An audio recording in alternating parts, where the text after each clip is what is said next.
Si John Franz Father John Franz ang magpaambit tungod kay suod sila ni Lady Grace. Dayon ni ulit sa dinhi nanangit sa rektor nga moani siya aron sa pagtanaw, pagserbisyo upod alang kang Lady Grace. Karon nausap ang akong una ug akong giingnan si Father Pete, ikaw na Father Pete. Ayaw, ikaw na. Sumurag dili baya sayon nga maghatag o gumiliya kung kaila ka sa tao.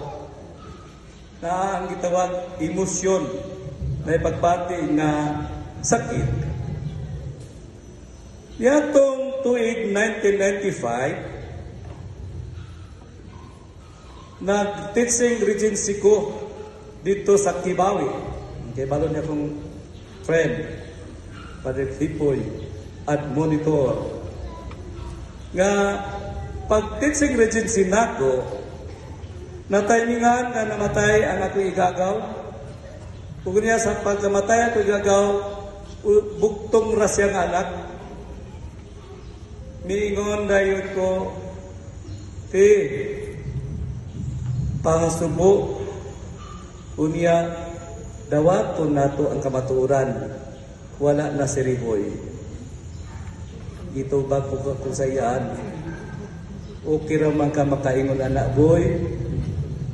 Sayon na pag-ingon nga dawaton, pero kung ikaw ang mahitabuan, lisod kaayo dawaton. So sa ato pa, i-process pa diay na, no? Dili na nato dito, dawata lang, dawata. Kung kita din hitabuan, dili sayon. Tuon man, naitabo sa 2010.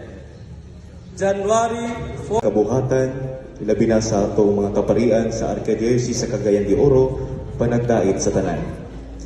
Mga igsuon, o niya akong gingon ako ganyan ka Father, hindi na ako kaya mo istorya, ilabi na akong suod akong hikala. Mga igsuon, nagatigom kita karon, uban ang bukat nga kasing-kasing. Tungo sa makalilisa nga pangitabo sa usa ka batan-on.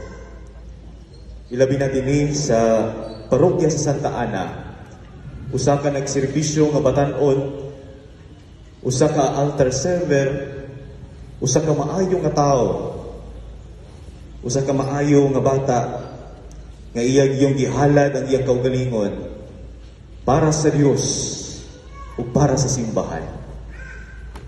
Si Lady Grace nga gitawag sa pagserbisyo sa Dios, mihalad siyang ginabuhi sa pag-alagad. Apan karon siya napahulay sa usa ka trahedya nga nagdalag kasakit sa pamilya, sa komunidad, o gilabi na sa simbahan.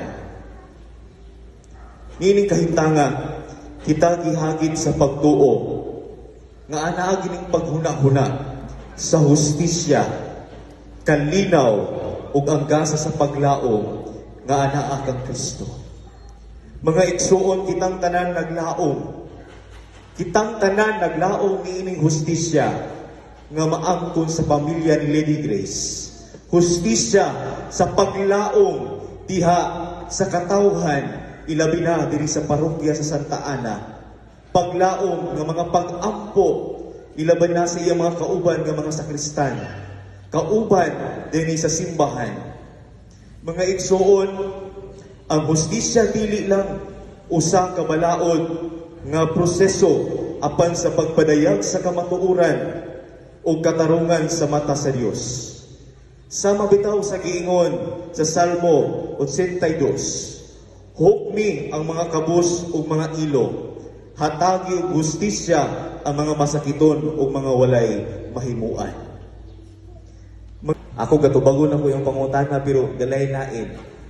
Naingon siya dito kamulong mighulat sa pagkaon. Nagingon siya, Kuya, brother, usa ka itsura sa langit, no? Ingon siya na. Tapos ako po kay nagbinuang po ko siya, huwag mo katuwa. Anak po ko siya, Pero ni istorya sa ko siya, Grace, kabulo ba kang langit, kalipay, paglaom,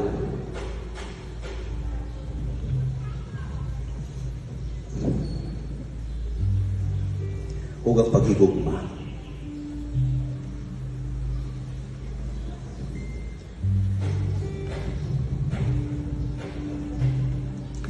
Mga igsoon, ang kamatayon ni Lady Grace, usa ka pahinumdom nga dili kita anaa sa hingpit nga kaluwasan ni kalibutanan. Apan pinaagi sa akong pagtuo, kita adunay kasiguruhan nga sa kinabuhi walay katapusan uban sa Dios. Mag-ampo kita alang kang Lady Grace nga iyang makita ang kahayag sa presensya sa Dios. Dito sa among conversation, niingon siya, Kuya, magbinutan gid ko. Mag-serve gid ko. Mga igsoon, bisan lisod kini nga buhaton, gituluan kita ni Kristo nga mag-ampo kita alang sa mga makasasala. Sama pa lang sa giingon, higugmaa ang imong kaaway. Pero lisod kaayo buhaton. Pero kanunay kita nga gipahinumduman diha sa pagpasaylo. Mga igsoon, sama sa giingon ni San Mateo, higugmaa ang inyong mga kaaway o iampo sila nga nagdaot kaninyo. Hinumdumi, dili kini pasabot nga atong pasayloon ang ilang binuhat o ilang gibuhatan. Apan atong idangop ang ilang kalag sa Dios aron sila makahinulsol.